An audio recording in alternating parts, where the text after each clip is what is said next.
Hello everyone, जय माता दी, राधे राधे सभी को। तो सुबह की 5 बज रही हैं। मैं 4 बजे उठी हूँ, बट हमारी प्रैक्टिस आज 5 बजे से होगी। लेट है थोड़ा। आओ मैं आपको सभी को व्यूज़ दिखाती हूँ बाहर का। ये गुड मॉर्निंग। तो कल दिवाली है, तो दिवाली के एक दिन पहले आज धनतेरस है।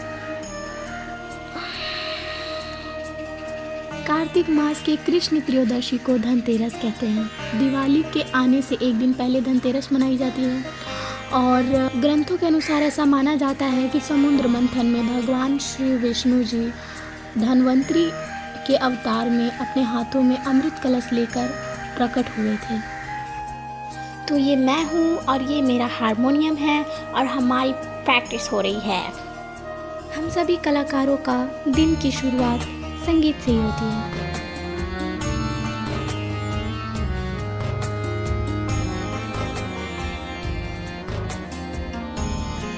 ऐसा भी माना जाता है कि आज के दिन मतलब धनतेरस के दिन कोई भी वस्तु खरीदने से उसमें 13 गुना की वृद्धि होती है।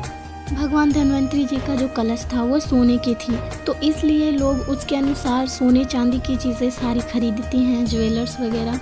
और जो किसान हैं वह इस दिन धान खरीदते हैं ताकि दीपावली के बाद उनके धान में अति वृद्धि हो, तो इसीलिए इसे धनतेरस कहते हैं। जो भी व्यक्ति सोना चांदी अफोर्ड नहीं कर पाते हैं वो बेसिक चीज़ें जैसे झाड़ू, धनिया, हल्दी का गांठ, कांसा के बर्तन, फूल के बर्तन और लोहा, नमक इत्यादि जो भी लेकर धनतेरस का नियम कर सकते हैं। और ये सुबह सुबह मम्मी का पूजा आरती के साथ मेरे को प्रवचन भी मिल रही है साथ में कि मैं लेट से उठ रही हूँ।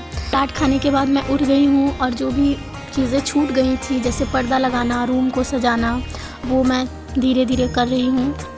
पुरानी ग्रंथों के अनुसार ऐसा भी माना जाता है कि जब भगवान विष्णु ब्राह्मण वामन अवतार में लेकर राजा बलि के पास जब पहुँचे तब वो राजा बलि ने कहा कि आपको भगवान जो चाहिए आप मेरे से ले सकते हो। तो भगवान विष्णु ने कहा कि मुझे बस 3 पग भूमि चाहिए और कुछ नहीं। यह सुनकर राजा बलि बहुत ही हंसने लगे। उसके बाद वो बोले कि ठीक है प्रभु, आपको जितना चाहे भूमि, 3 पग भूमि ही ले लीजिए आप। तो यह सुनकर भगवान विष्णु ने अपना रूप बहुत ही बड़ा और विशाल कर लिया और एक पग में पूरी पृथ्वी को नाप लिया और दूसरे पग में पूरे अंतरिक्ष को, और तीसरा पग रखने के लिए उनके पास कोई भी जगह नहीं थी। तो राजा बलि यह देखकर उनका अहंकार टूट गया और वह सोचने लगे कि अब तीसरा भूमि क्या दूँ मैं। राजा बलि को अपना दिया हुआ वचन पूरा करना था, तो उन्होंने कहा कि ठीक है भगवान, आप तीसरा पग मेरे सर पे रख दीजिए। यह सुनते ही भगवान विष्णु ने अपना तीसरा पग उनके सर पे रखकर उसे पाताल लोक भेज दिया। और यह देखकर देवी देवता सभी खुश हो गए हैं। राजा बलि ने जितने भी धन देवी देवताओं का छीन रखा था उन्हें वो दुगनी रूप में वापस मिल चुकी थी।